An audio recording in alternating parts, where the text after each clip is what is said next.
Sorry, they just got some, people can hear me. Wonderful. So welcome. Sorry for the slightly delayed start, but I'm nonetheless, and we at MCC Brussels are certainly in actually something of a celebratory mood. That's not just because it's the first event of our season, of our year, which we're always excited to be back and doing what we do best, but also because, as I hope all of you will have seen, we've been spending the week celebrating a really important victory, a really important court case here in Brussels that we spent a long time fighting for. Many people remember back in 2024, April 2024, when the NatCon conference that we were involved in was attempted to be shut down by the police force on the orders of the local mayor. And at the time, we managed to win a court case in one of the Dutch-speaking courts, which prevented the closure from taking place. Subsequently, we took the case also to the French courts, obviously the peculiarity of Belgium being we've got two legal systems. And everybody told us that it was impossible to win such a free speech case in the French-speaking courts because they don't pay as close attention to free speech as they do in the Dutch-speaking courts. But nonetheless, we got the news this week that that case has been successful. The court decisively ruled in our favor in defense of freedom of speech and in the obligation that local authorities and politicians have to not just not interfere with free speech, but also to protect it, to uphold it. So we've been celebrating that victory. There's more about that on our website. Yes, thanks.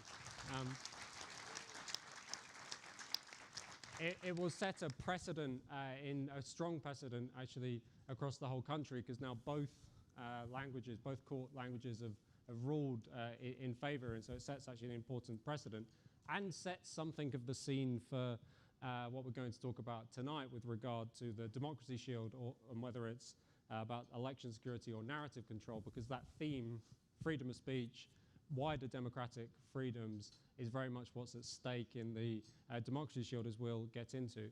Before I introduce the panel in any more detail and introduce the rest of our panelists, I do want to hand over to Jaroslav Boc, MEP in the Patriots for Europe group, but also representing tonight the Patriots Europe Foundation, who have worked with us on putting this event on. So he's just going to say a couple of words about why the foundation wanted to be involved.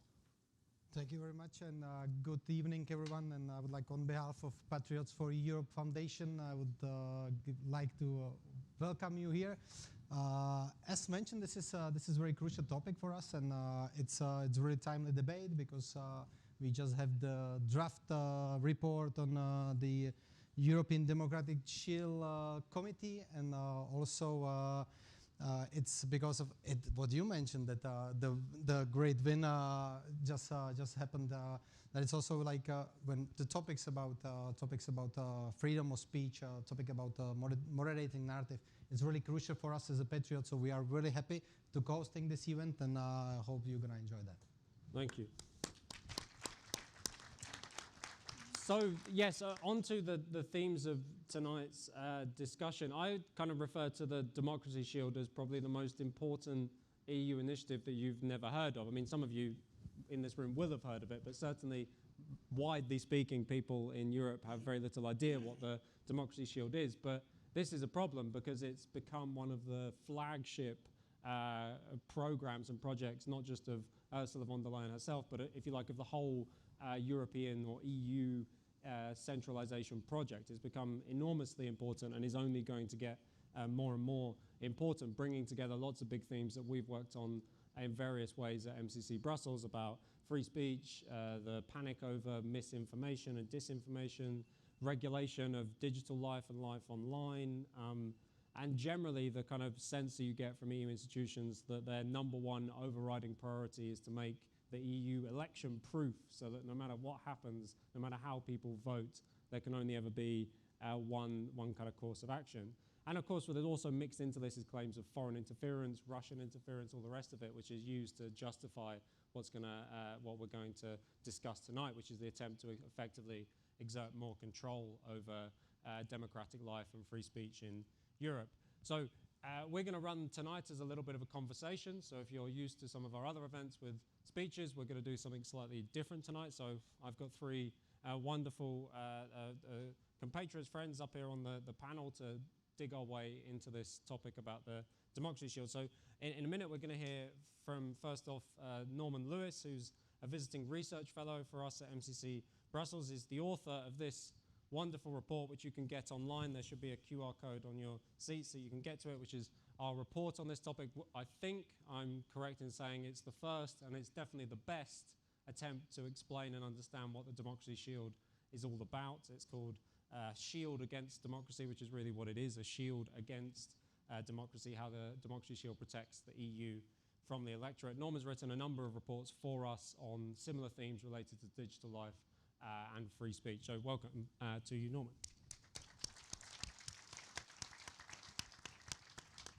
And then Antonio Tanga Carrera MEP from Chega, who we're all crossing our fingers for in the upcoming election, but already has been an incredible result for them.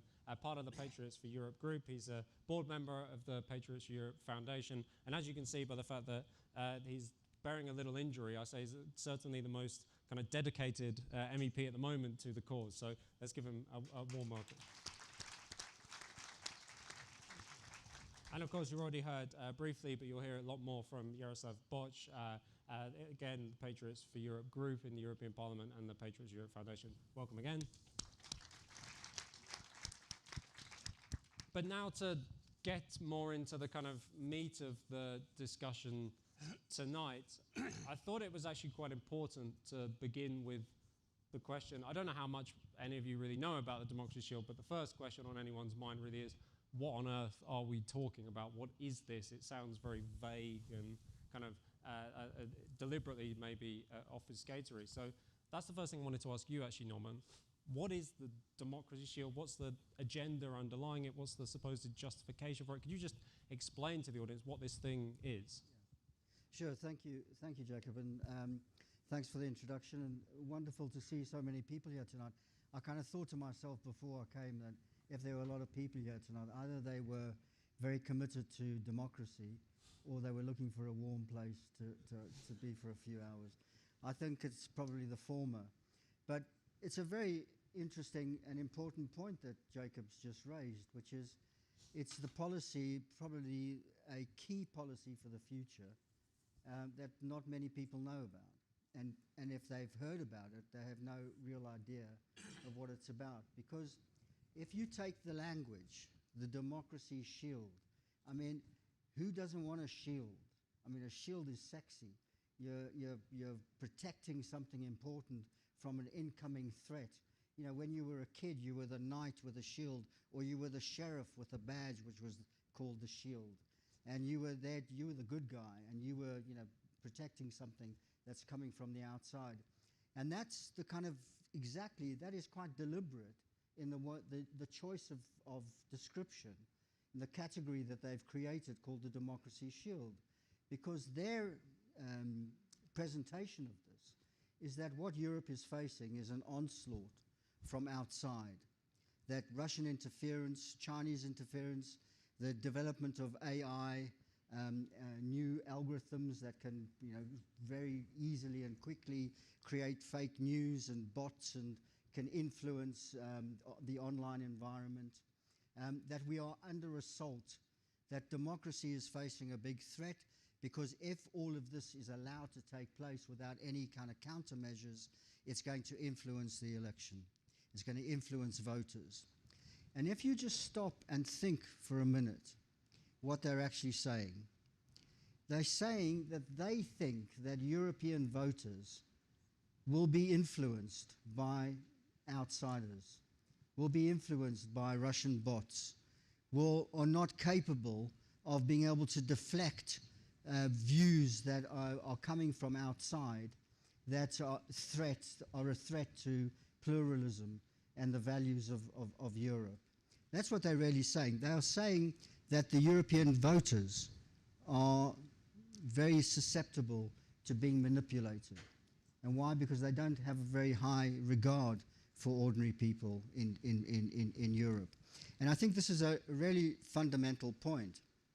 Because if you think about it, what this really indicates is that the shield is really about, it's not about the external threat, it's the threat that they see from within. The threat that they see that people inside Europe are no longer deferring to the script. They're no longer going along with the orthodox parties, the parties of government. They are looking for alternatives. They are starting to question many things about Europe and the European project, whether it's the Green Deal, if you're farmers, whether it's about immigration, whether it's about economic growth, whether it's about the future of energy. People are asking questions about where is Europe going, what's happening, and they're not, they're resisting what's going on. And of course, what the Democracy Shield ultimately is about is to delegitimize their genuine concerns. Because if their genuine concerns can be laid at the feet of an external enemy, that the reason why people are saying this is because they've been manipulated, then what the Commission, and by the way, the unelected Commission, just think about that for a sec, the unelected Commission defending democracy, I mean, the paradox, George Orwell couldn't have made that up. Just think about what that means in reality. It just means that they are taking it upon themselves to determine what the truth is. In fact, they are by linking foreign intervention with this, they are delegitimizing genuine political differences within Europe.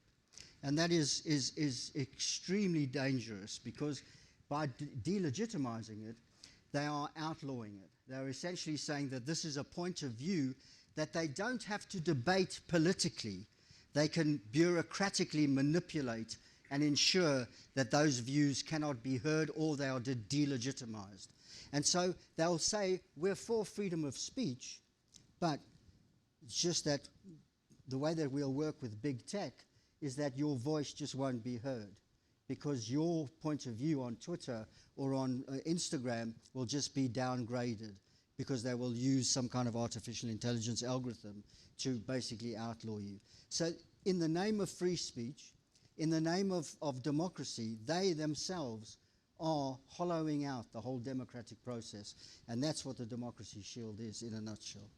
Great, thanks. I want to come back to you as well in a bit, because we need to get to grips with a little bit of, without boring our audience to death about how it actually works, but kind of what are the mechanisms that they're going to use. But Antonio, one thing I know that interests you and also interests us, and it does feature in lots of our work actually, is the way in which the Commission and other institutions of the European Union seek to kind of massage and control the traditional media in order to make sure that the kind of agreed, the pre-agreed narrative, the pre-agreed script is kind of held to. How do you see the role of these traditional media in kind of forming part of this, as it were, this kind of fortress?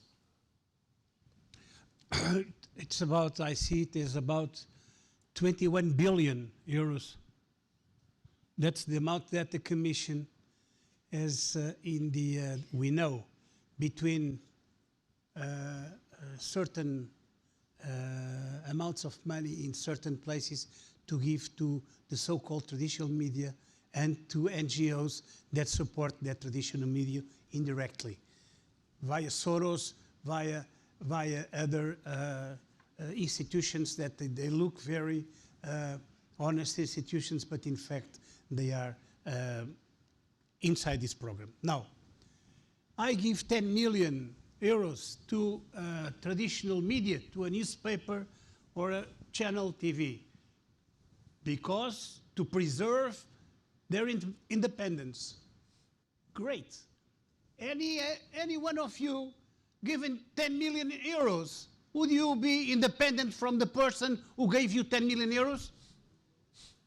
They think that you eat ice creams with a forehead. They think we are stupid. Now, I'm going to tell you two stories from today.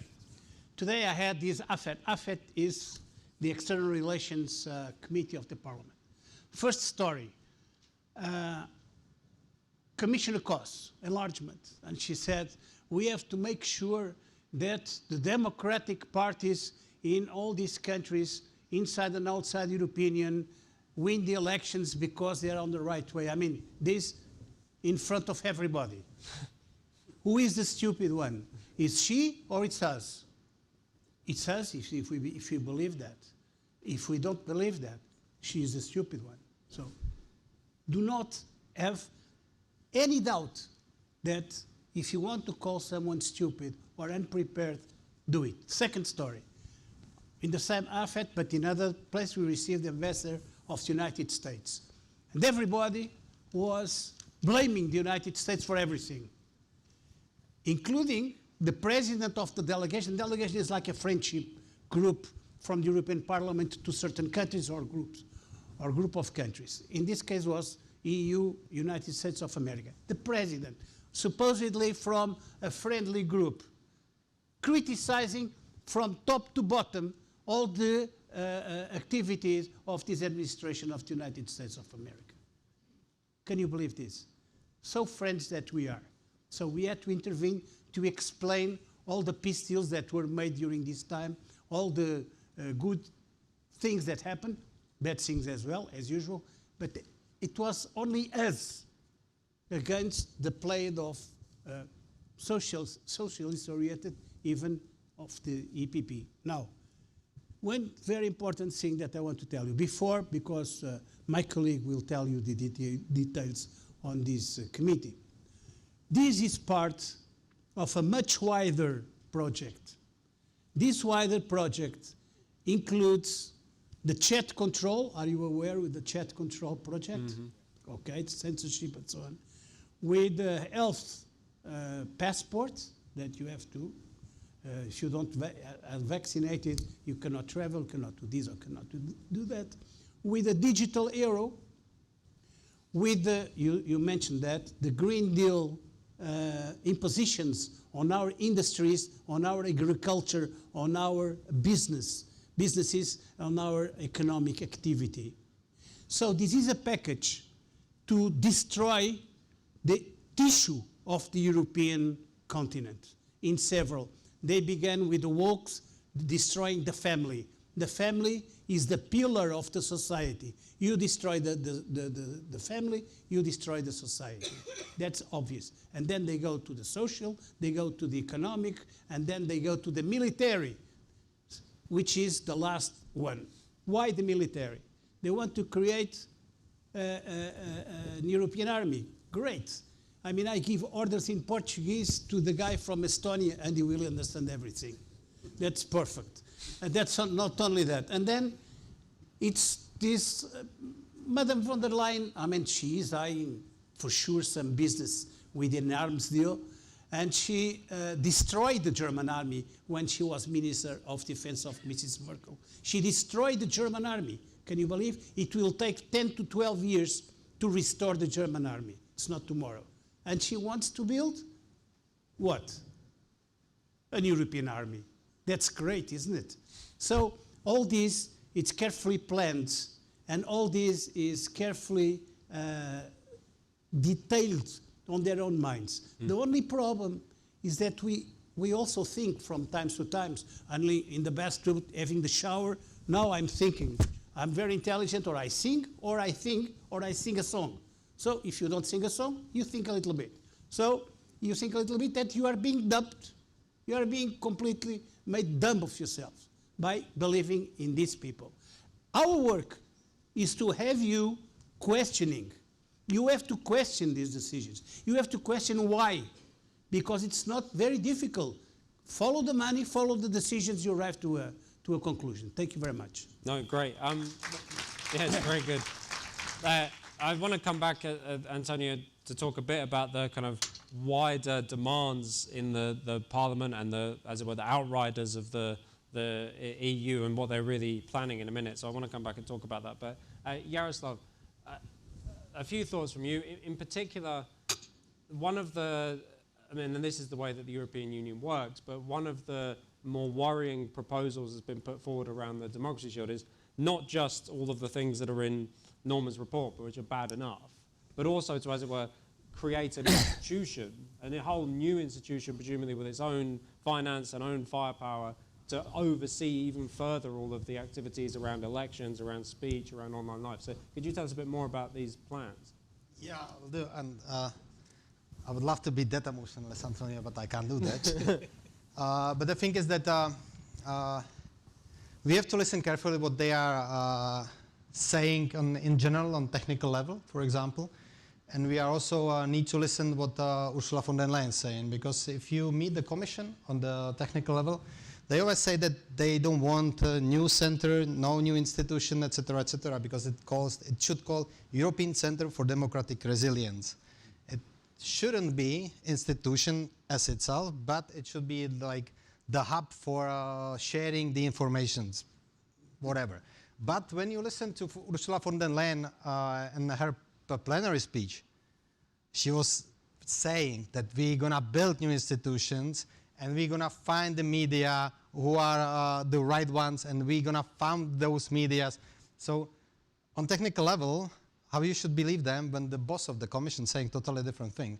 But that's the commission part of it. But on the committee level we're having, with the draft report we just received from Thomas Tobé from EPP, it's totally different story, because they go well beyond what the commission actually wants to do.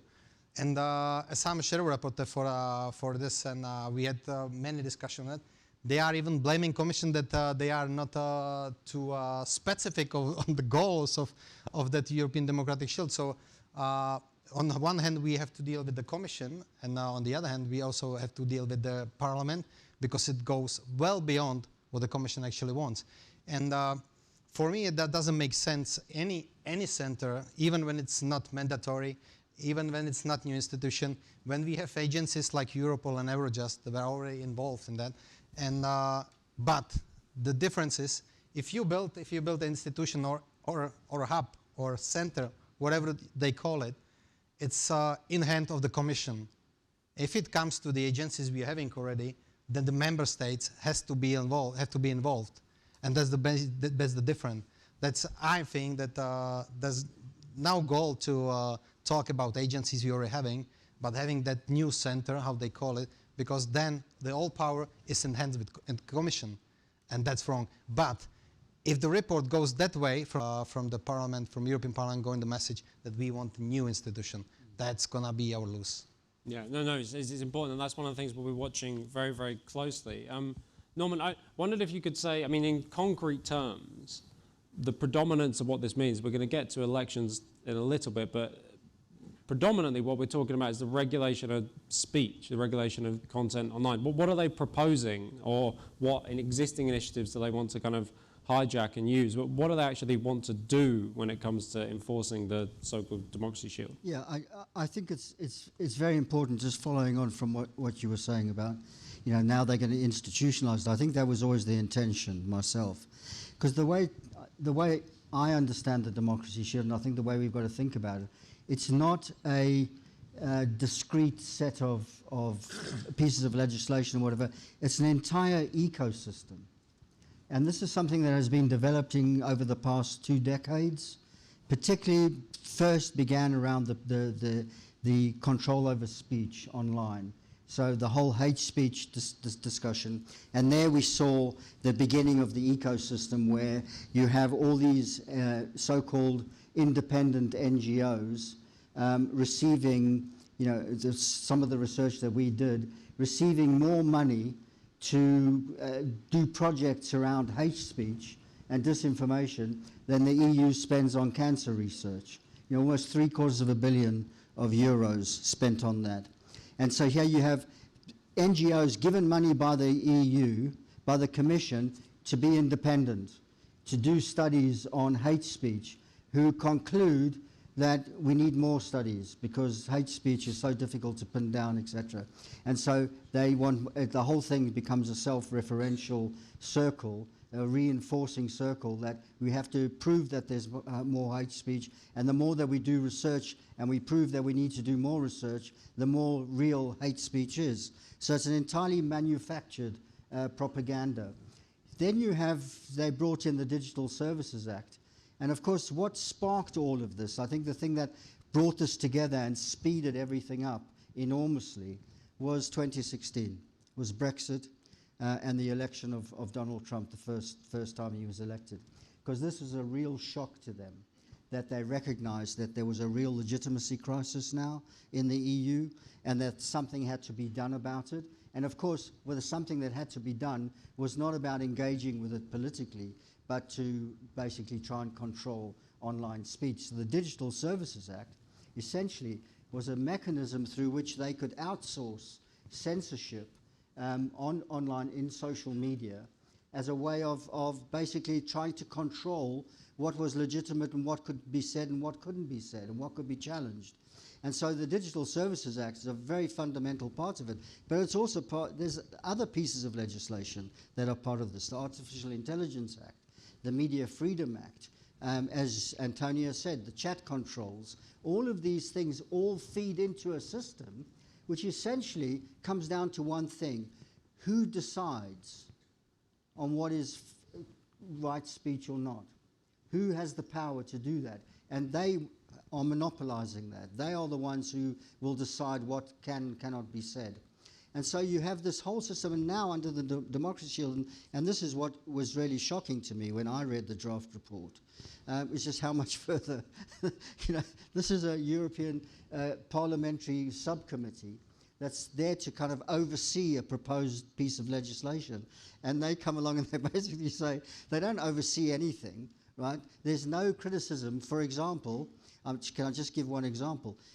The trusted flaggers are organizations under the DSA who get the status of having the ability to flag hate speech or disinformation, fake news on social media platforms. And the platforms have to take that stuff down immediately. If they don't, they face something like 8% of their global revenues will be fined against them.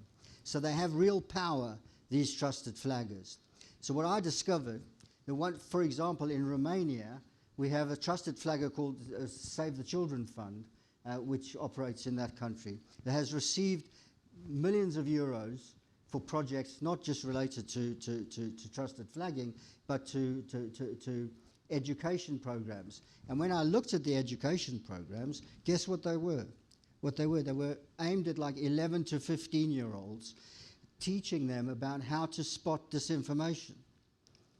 So you've got an organization being paid by the EU to educate young people to basically go along with the idea that what the Commission thinks is disinformation and what's truth or whatever, who also have the power to then censor views in Romania, and particularly during the Romanian election, of views that go against the Brussels script. And so there's the parliamentary committee, have got some smart, not one time did anybody question the trusted flaggers. They didn't ask the Romanian trusted flaggers to come to the parliament and explain how they could be educators and flaggers at the same time. So that parliamentary oversight, that's a very fundamental part of how they're basically presenting this and legitimizing what is a totally illegitimate perspective. Yeah, and Antonio, actually on the committee, just to stay on it a moment, because not only do they set up all of these initiatives, like all these trusted flaggers, and you know that no conservative, patriotic voice is ever going to become the leader of such a trusted flagger, but even on these committees, people like yourselves or the Patriots for Europe, for example, are basically excluded by design from having any voice on these committees as well. Well, just to give you an idea how do we behave in the committee, is that in a long time ago, in a very, very faraway galaxy, my unit was the spear unit. It was not a shield unit, it was a spear unit. That's why we behave in that committee. We don't shut up, we don't accept what they say. The only problem is we are a minority. We convince DCR most of the times to vote with us, and the ESN almost always, but we are a minority. And the problem in this committee is called EPP, the so-called group of Christian Democrats.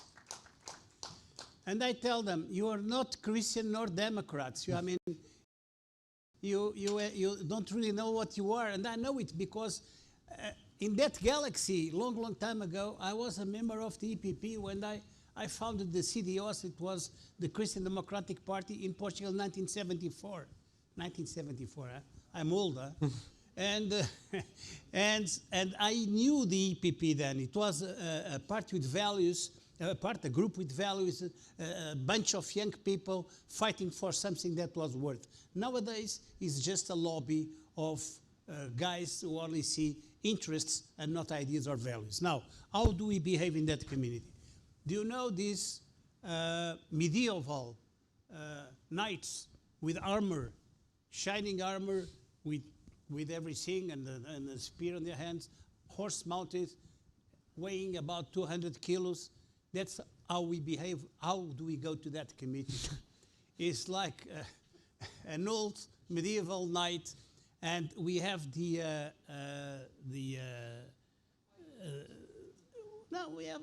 have the worst president of the committees in the European Parliament. Is a French called Mrs. Loiseau. Today she would not be elected to Parliament because how things are in France, so she would never be elected. But she is, her function is to support the Commission. So this committee is like a camera, a boiling camera for some projects that afterwards go to support the Commission projects. And what is most amazing is that, like, if the communists, the Renew, which is more like a leftist group nowadays, or the Greens, or the Reds, or the Pinks, if they support her and the Commission, it's fine. But EPP, now, if I may, the EPP is breaking apart, and this vote on that we initiate this motion, that it was put by us by the Patriots in the Parliament, was very divisive. Was divisive of DCR, was divisive of the Patriots. It was a little bit divisive of the Socialists, but we don't care. So, but the EPP, it's very important, because we know there are three factions inside the faction. It's the right, the center, and the left. The right leans to us. The center, who used to be the stronger faction, is now the weaker, and then the left goes and tends to S&D. And they are going to pay a very, excuse me to talk about it, but I think this is important. They are to pay a very high price in the next elections, because Europe is turning to the right. The wave hit the wall, the wave from 1968, May 1968, that began in France, hit the wall, is coming back, and we are riding the wave. And that's a fact. We are growing everywhere in Europe. Fed up, and people start to think and to questioning, like I said to you before. So I think this is very important, and we should help every movement that is that move within, of course, within some limits, but that is working on this, because we will win. It's just a matter of time. And do you know why we will win? Because we are right. Thank you. Yeah, and Jaroslav, this actually brings me to the point I wanted to put to you, because there was a kind of effort in the Czech elections to employ some of this speech control, narrative control, media control that is the kind of hallmark, the signature of the democracy. But it wasn't really that successful. I mean, we know this because you guys had a bit of a victory. But could you tell us about why it was that, what was it about that case that meant that it wasn't as successful as it was maybe in, for example, in Romania? If you let me, before I go to this question, I will just say two stories from the committee, because Antonio just reminded me, as you know how it works. And we had so many important hearings, but one hearing was with fact-checkers, and there was a question, I don't know who asked that question, maybe me, because it was a great question. And it was a question about the fact-checkers, who's controlling them? And the answer was very simple. We are a non-profit organization, so whoever is founding us, they control us. It's like, really? That was the answer. So that's how it works in the committee and with fact-checkers. And then the second one was when we had the presentation of the so-called public consultation. And there was serious presentation of the people from Commission presenting the how people are afraid of foreign interference and disinformation and stuff like that. And I asked them, so how many people responded in this public consultation? And I don't remember the exact number because it was a joke, so I forget it. But it was like 4,000, not even 4,000 people. And I was asking, no, we had 12,000. Oh, you're right, you're right. So it was 4,000 people, and I was like, Yeah. from whole European Union. Yes, but it was a great number. So another joke. And they presented like that's what we know from the people. It's like half of the people in that public consultation is targeted, and few of them probably asking, because they're replying, so they're asking them again and again and again. So based on 4,000 people from the whole European Union, we made our own, and we had in a way shorter time more than 12,000 people responding in that. So that's what we are talking when we are talking about the democracy. But back to Czech Republic. We just passed elections last year, and there was also like that they found out that there was foreign interference in our election, but there were two parties who were supposed to be promoted by chatbots, robots, whoever call it. But those two parties, one is not even in the parliament, and the second party lost quite a lot of seats in the parliament. So basically, the first thing is that they did really bad job in promoting those two parties, the trolls or whatever, or it shows that our institutions are prepared for that, for the elections to be in a professional way, and then we don't need any shield of that because it's working quite well.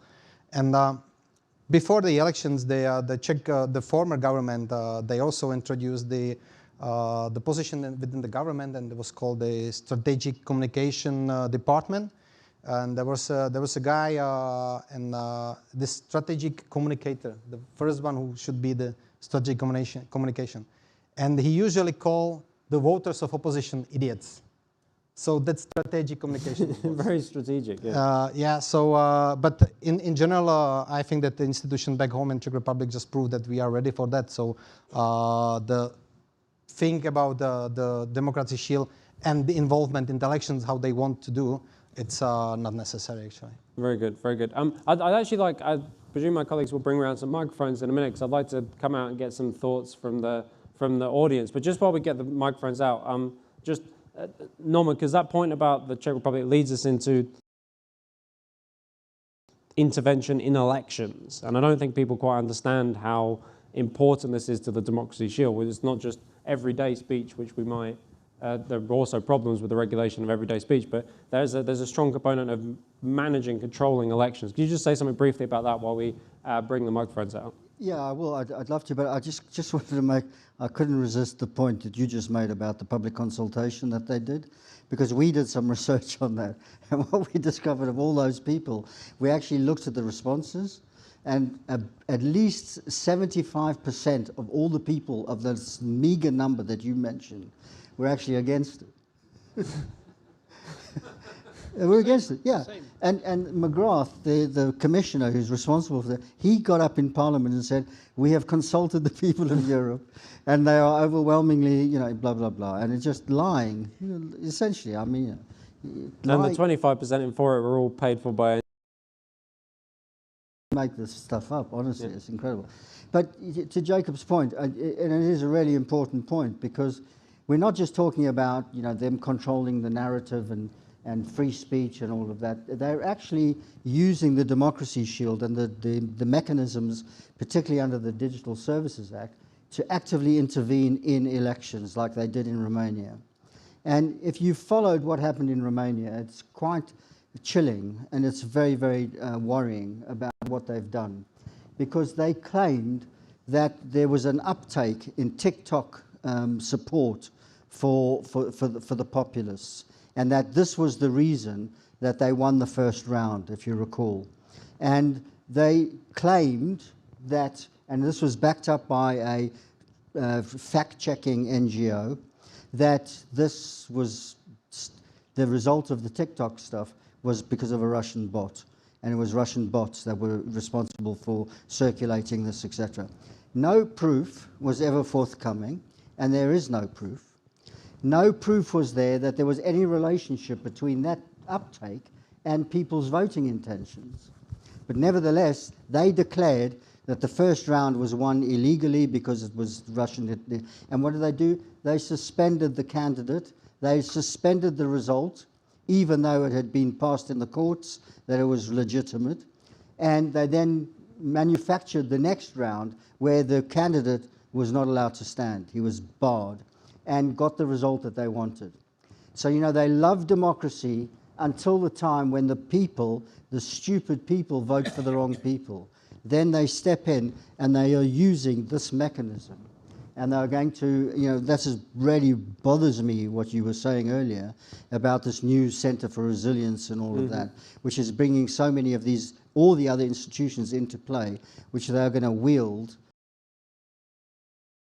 I mean, we can talk about the Hungarian election that's coming up, and we know what, you know, how they're going to try and influence that. Yeah, but the image I always have in my head is when Elon Musk did the conversation with Alice Weidel, and the commission put out this stuff saying, we've employed 200 people to sit there carefully monitoring the internet. And you imagine, they're doing that for one conversation, what have they got planned for a whole election? Yeah. Right? Like, how many people are going to be like working all night in the commission to make sure people don't vote the wrong way, right? I'd like to come out to get some questions. If you'd like to speak, please put your hand up. Put it up nice and straight, because it's very bright and I will struggle to sleep slightly. So, Richie, my colleague, there's someone at the front here, if we could get to him. Is there someone? Okay, and then there's a hand, someone waving towards the back there, so we'll get them next. But first, yourself, then we'll hear from you. We'll get one or two more, and then I'll get some reflections from you guys. Yeah, thank you very much. That's all very interesting, but my question is, how do we fight back against this? Because I'm not seeing anyone in the mainstream media, seeing Taylor Swift talking about it. And, you know, unfortunately, not everyone is coming to the MCC conferences. Thank you. Cheers, thanks. Yeah, good question. Well, we got some news on that, actually, so we will share it. But yeah, over there, yeah. Thank you. Yeah. The question is related to the previous one. From what can politicians do to dismantle the democracy shield? What are the political chances to dismantle it? And as citizens, we do have any chance to revolt against it? Is there a way to not to obey to what they do? Thank you. Great, thanks. There's some more hands. Oh, I can see a bit better now, so I can see. There's a lady over there, if we could get her. And is there someone else from this side who wants to speak? Okay, there's a gentleman at the front. Thank you. Yeah, so firstly, this lady, I can't see you anymore. Yeah. Maybe we can consider that the digital world that gives us some free speech is the result of the pressure we have with the cordon sanitaire.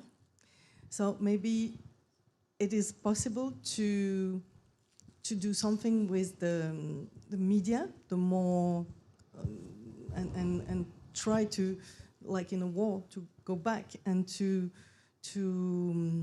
take the power, to have people who invest in the more classical press, in the so-called legacy media, and to turn it into put some free speech in it.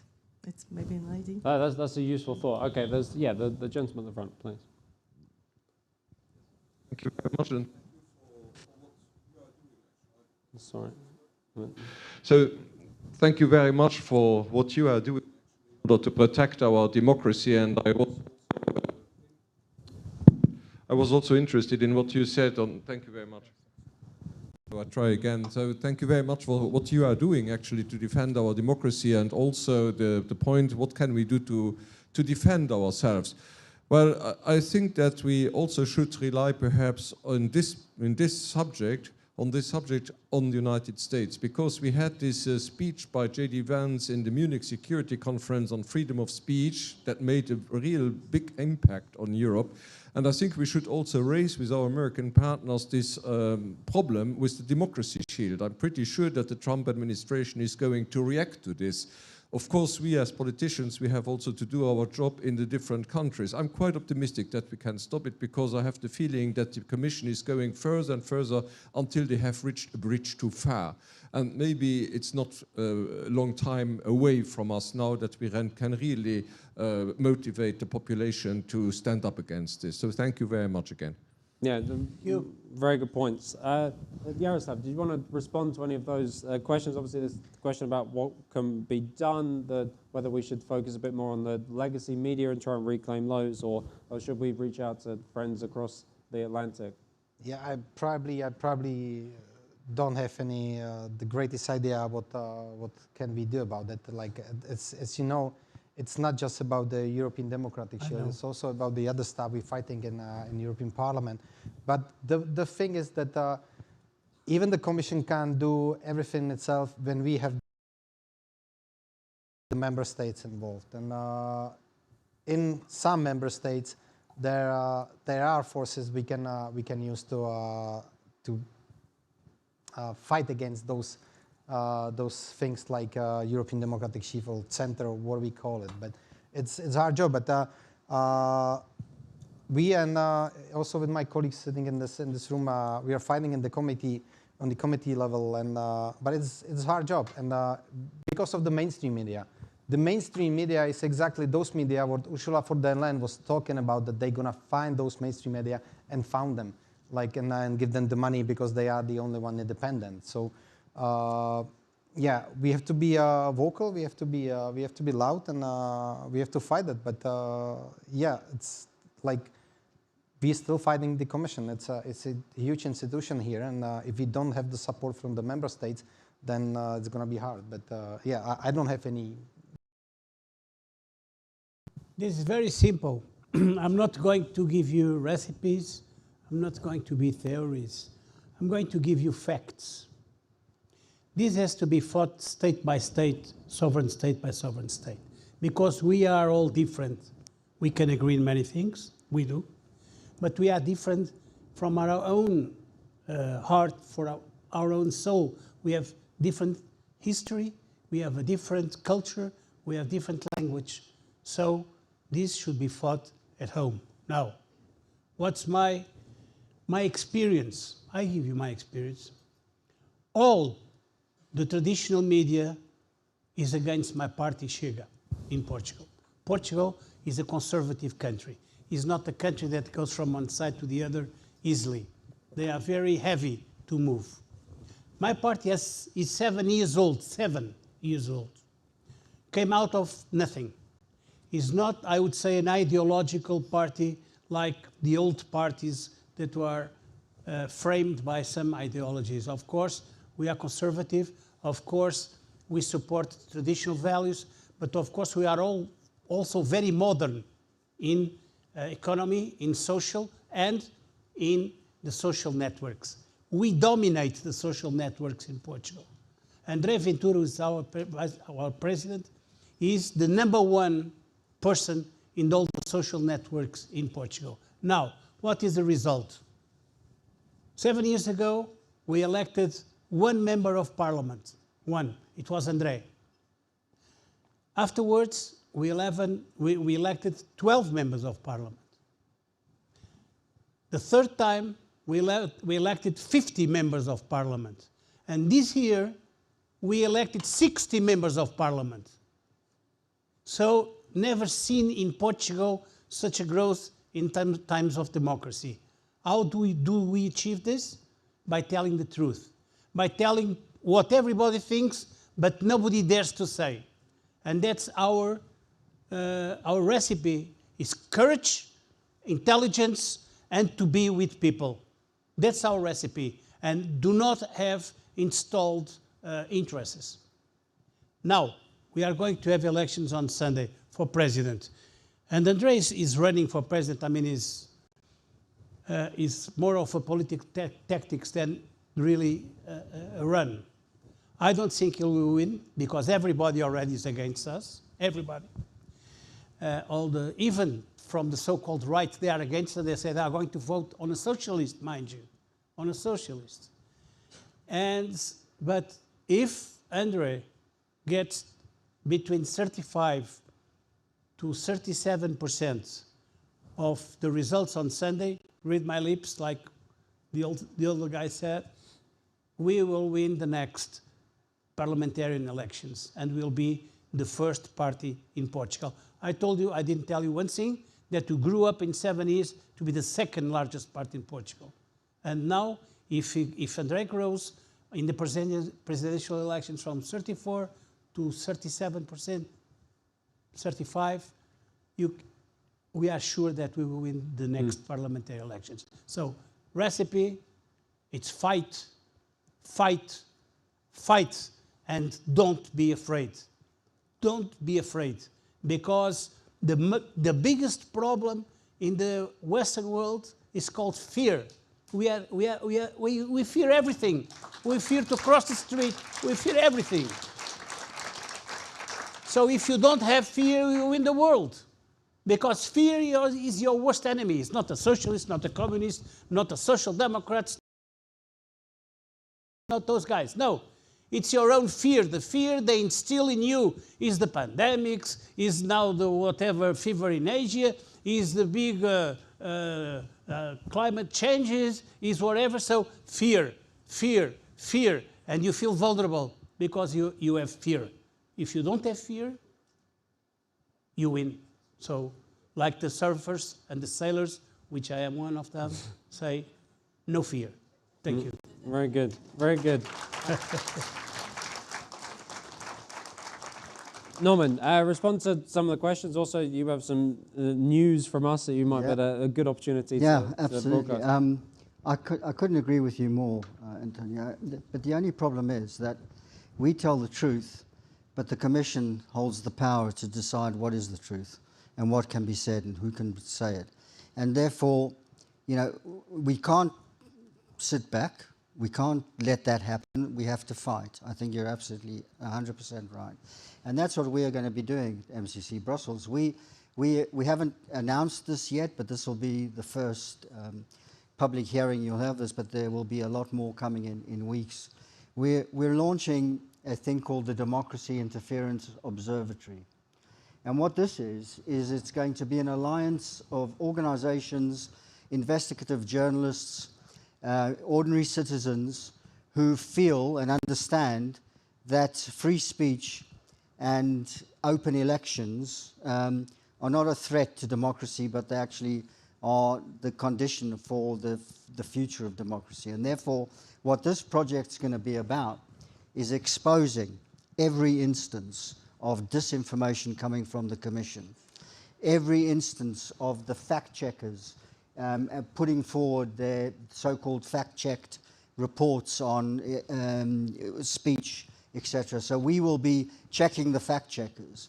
We will be mistrusting the trusted flaggers. We will, every single time they say something, we will be there to counter it, because we know that the reality of this, and I really want to make this point very strongly, the Commission are not doing this from a position of strength. They are fearful, to your point. They are fearful. They know that they are facing a huge legitimacy crisis. And that's why they are going to such lengths to manufacture the narrative. So we know that if we can expose that, if we can, and it's not just about exposing it by putting out a tweet, but by involving the public, by putting this to the public, making the public the realm within which the truth will be determined, that they then can exercise their votes in the way that they feel suits their interests. If we can do that and do this in every single country, I do agree with you that it has to be done with sensitivity to the dynamics of each member state. But if we can do that, and this, by the way, we're not just setting this up because we're facing a Hungarian election and we're a Hungarian think tank.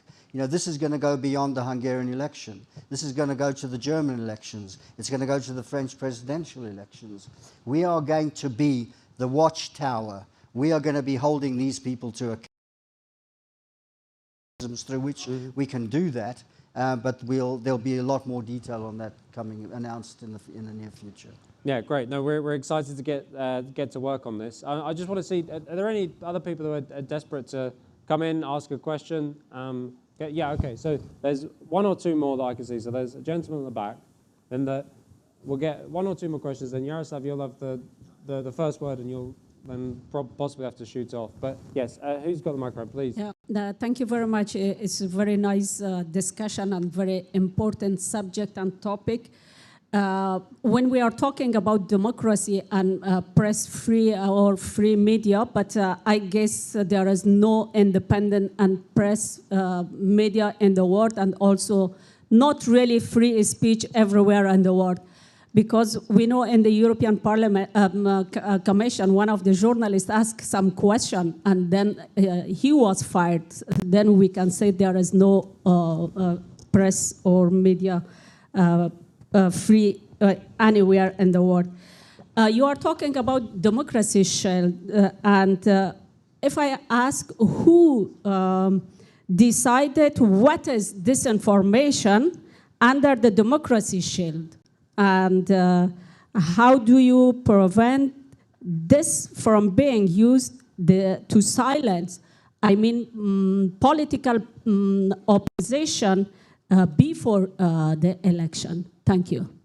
Thanks very much. Is there one more person who wanted to get in? Yeah, okay. So we'll get a question from this gentleman, then a final word from the panelists, beginning with Jaroslav. David Price, Your Democracy. You mentioned the national elections, but the shield itself in the document has 4 different pillars.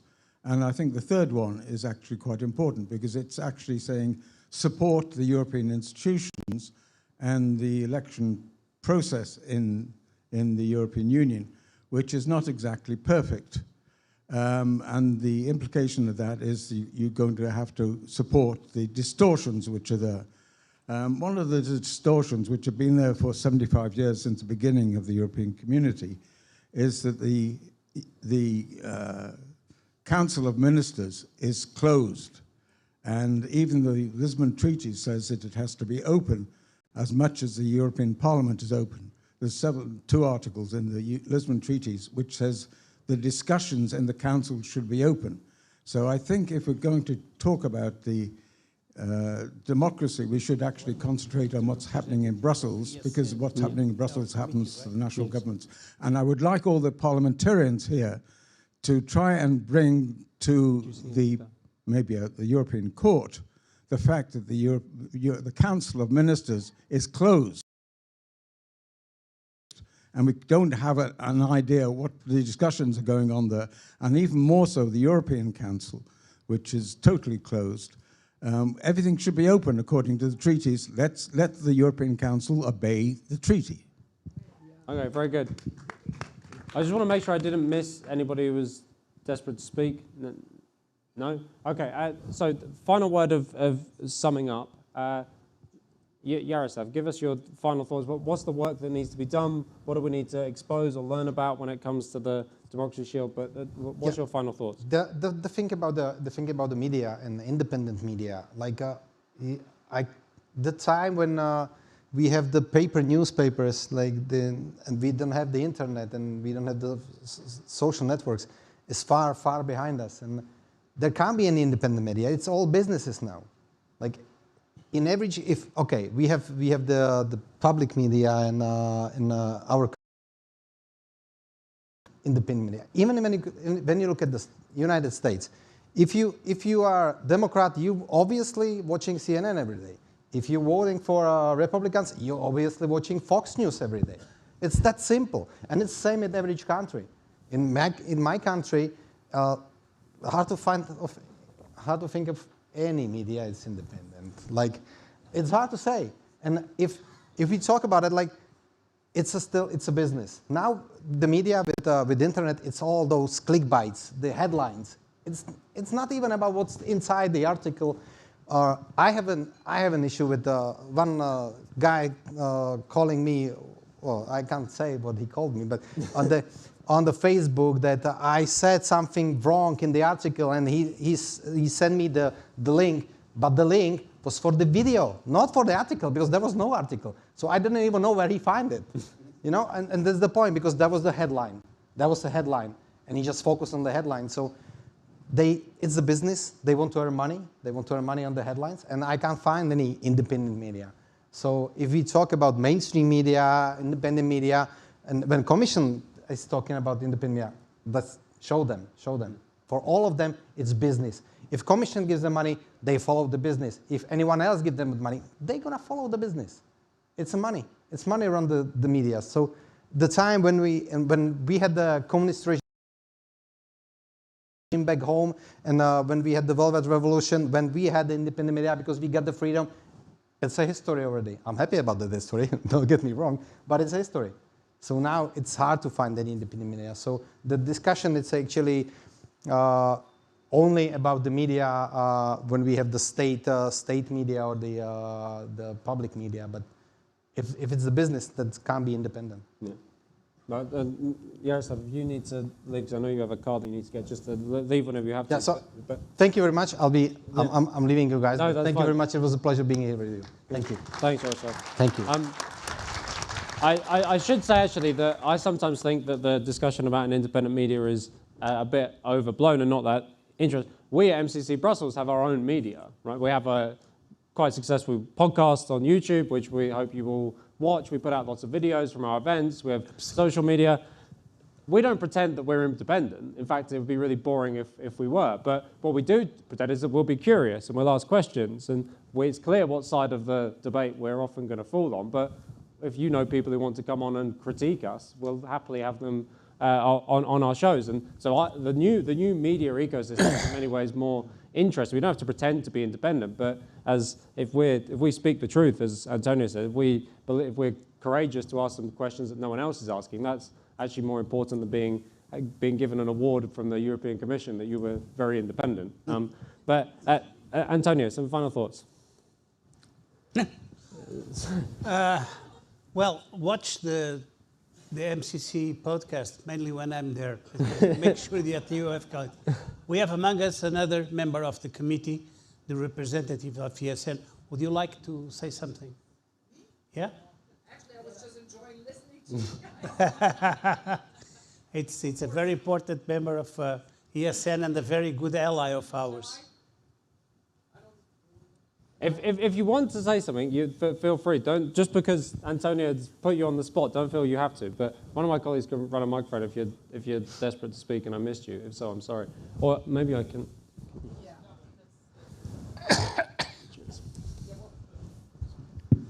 Is it working? Yeah, it's working. Yeah. Well, first of all, thank you for doing this tonight. And of course, thank you for your very outspokenness.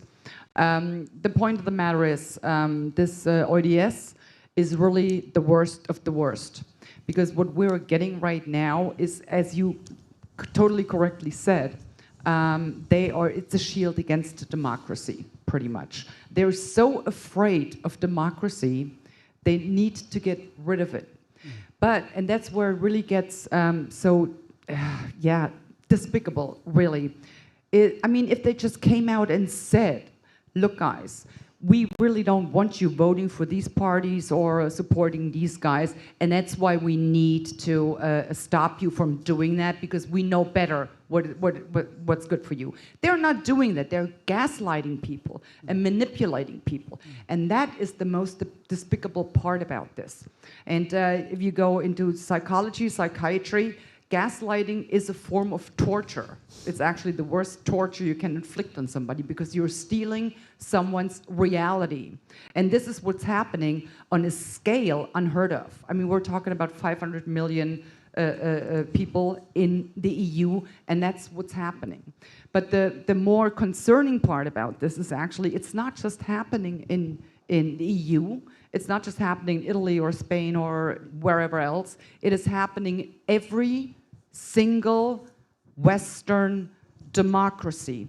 And that is the biggest threat that I actually see. But getting back to the EU Democracy Shield, it's a scam what they're doing. It's so utterly disgusting what they're pretty much telling the people they're stupid. They're too stupid to know what's good for them. And that has nothing to do with a democracy. It is the exact opposite of democracy. And where this will lead to, I'm pretty convinced, they're in the process of erecting a totalitarian regime. And this is where this is going. So we need to do whatever we can to fight this. Thank you. No, Thank you. Thanks for those reflections. Thanks a lot, sir. Thanks for the reflections. Thank you very much. I knew it was worse, so. Sorry to have put you on the spotlight. Well, go ahead. Okay, now I don't have much to add to what I said. The only thing that I'd like to convince you is that you said rightly so that Commission has a lot of power they get, but they are losing. We are winning. Mm-hmm. That's their problem. It's because we are winning and they are losing. If each one of us in our circle, if we spread the idea, if we say the ways should be this way, not that way, just think, just see how things are going, that way we win even more because we duplicate, triplicate, quadruplicate, potential our own ideas. So I'd like you to think about that, and I'd like you to just do it. Thank you. Very good. Thank you, Antonio. Thanks for all your reflections tonight. Norman, some final thoughts on the topic. What should we be looking out for? What are the kind of next steps that the people might see when we come to kind of critiquing or even just seeing how it's rolled into action, this Democracy Shield? Well, I want to end on a very optimistic note because, you know, I think we must be very careful that we don't get ourselves into the state of mind that says, oh, they have so much power, they control this and they do that. And, you know, I think you're absolutely right. And I made the point earlier that this is not strength, it's weakness. They're fighting a rearguard action. And, you know, think about it, ladies and gentlemen. We're sitting in the room that they try to prevent us from having a conference 2 years ago. A lot of people, you know, when they've been faced with this kind of manipulation where, you know, the so-called Antifa threatens to disrupt and then the police come in and say, well, it's going to be public orders, you know, we'll close the whole thing down. We refused, we stood up, and we've shown by doing that you can actually win. That's the message I really want to get across here tonight, because we know that this, you know, what you've got to ask yourself is, why do they call it the Democracy Shield? Even though we know it's about the end of democracy, even though we know it's a false narrative, because they know that democracy is still something that's quite strongly felt and held within Europe, and therefore they have to appear to be upholding democracy in order to do what they want to do, which is to completely hollow it out, to turn it into something that is not democratic. So the fact that they have to do that tells us something, that there is a residual strength of this out there.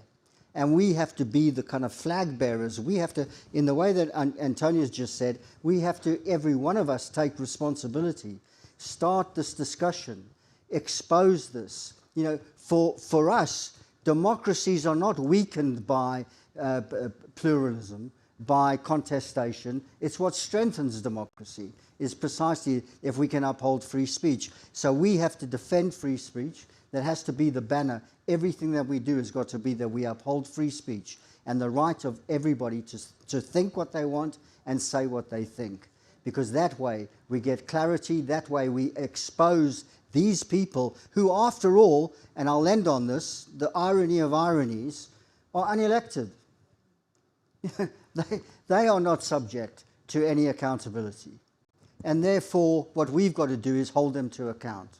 We have got to turn the tables against them and make them accountable. You know, the Democracy Shield is not there to defend democracy. It's there to defend the unelected Commission and their experts and all the institutions from the electorate, from the democratic process, from accountability. And that's what we aim to expose. And I'm 100% sure, like we won this case after standing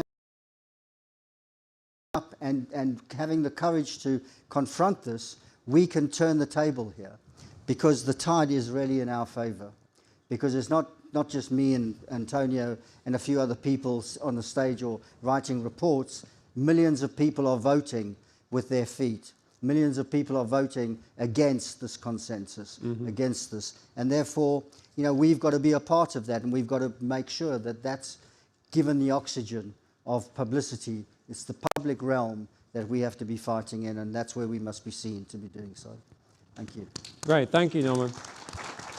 Thanks, obviously, to the whole panel this evening. Thanks to our friends at the Patriots for Europe Foundation for being involved in this.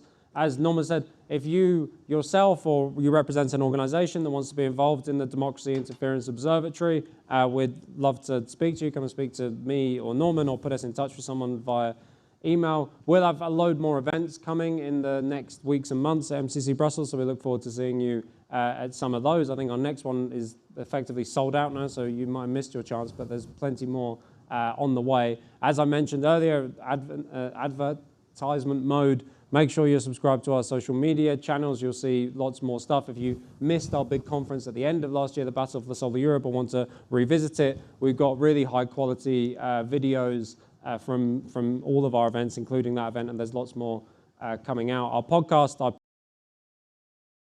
view, so it makes me happy, so you can make me happy by watching and subscribing. But I think the point that Antonio said about let's spread the word around, not just Brussels, but more generally. You can put people in touch. You can forward the links on through WhatsApp or whatever, but we need to build this into more of a movement, and that's what we're here in Brussels as MCC Brussels to do, which is to join the dots again across different organizations and turn this into a bit of a movement. But for now, thanks so much for joining us tonight. We look forward to seeing you at our next event.